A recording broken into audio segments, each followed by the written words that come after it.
மீனாப்பாட்டி சமையல் அன்றைக்கி வறுத்து அரைச்ச பச்சை சுண்டைக்காய் வத்த குழம்பு பண்ண போகிறேன். அதுக்கு 1 ஸ்பூன் தனியா, 1 ஸ்பூன் கடலப்பருப்பு, கொஞ்சம் பெருங்காயம், காரத்துக்கு தேவையான மிளகாய் வத்தல் இது போட்டு வறுத்து எடுத்துக்கிறேன். இப்போ அதே கடாயில் நல்லெண்ணெய் விட்டு மிளகாய் வத்தல், கடுகு பொரிஞ்ச உடனே துவரம்பருப்பு 1 ஸ்பூன். இப்போ பருப்பு நல்லா செவந்த உடனே இந்த சுண்டைக்காவை நான் காம்பை எடுத்துகிட்டு இந்த மாதிரி நசுக்கி வச்சுட்டுருக்கேன். சுண்டைக்காய் கருவேப்பிலையும் அந்த எண்ணெயில் சேர்த்துடுறேன். இந்த சுண்டைக்காய் நல்லா நிறம் மாறுற அளவுக்கு நல்லா வதக்கணும், இல்லைன்னா கசப்பு வரும்.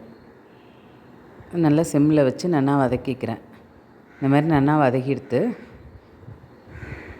இப்போ ஒரு எலுமிச்சம்பழம் சைஸு புளி கரைச்சி வச்சுட்டுருக்கேன். இப்போ இந்த மாதிரி நிறம் மாறிடுத்து நல்லா. இப்போ இதோட சாம்பார் பொடி ஒரு 1.5 ஸ்பூன் சேர்த்துக்கிறேன்.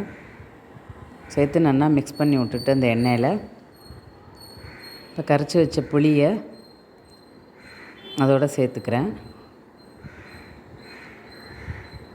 அதோட ஒரு தக்காளி, உப்பு 2ம் சேர்த்துட்டேன்.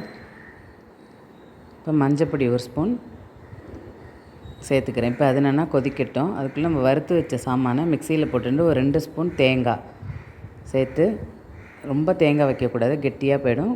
2 ஸ்பூன் வச்சு அரைச்சி எடுத்துன்னு வந்திருக்கேன். இப்போ இது நல்லா கொதித்து சுண்டைக்காய் வெந்தெடுத்து இப்போ அரைச்ச விழுதை அதோடு சேர்த்துட்றேன். சேர்த்து 1 நிமிஷம் கொதிக்க விட்டால் கொஞ்சமாக வெல்லம் சேர்த்துக்கணும். அது வெல்லம் சேர்க்குறது வீடியோவில் வரல. 1 ஸ்பூன் வெல்லம் சேர்த்துக்கணும். இப்போ மேலே கொஞ்சம் கருவேப்பிலையை தூவினா சூப்பரான அரைச்சி விட்ட சுண்டைக்காய், பச்சை சுண்டைக்காய் வத்த குழம்பு ரெடி. பண்ணி பார்த்துட்டு கமெண்ட் பண்ணுங்க.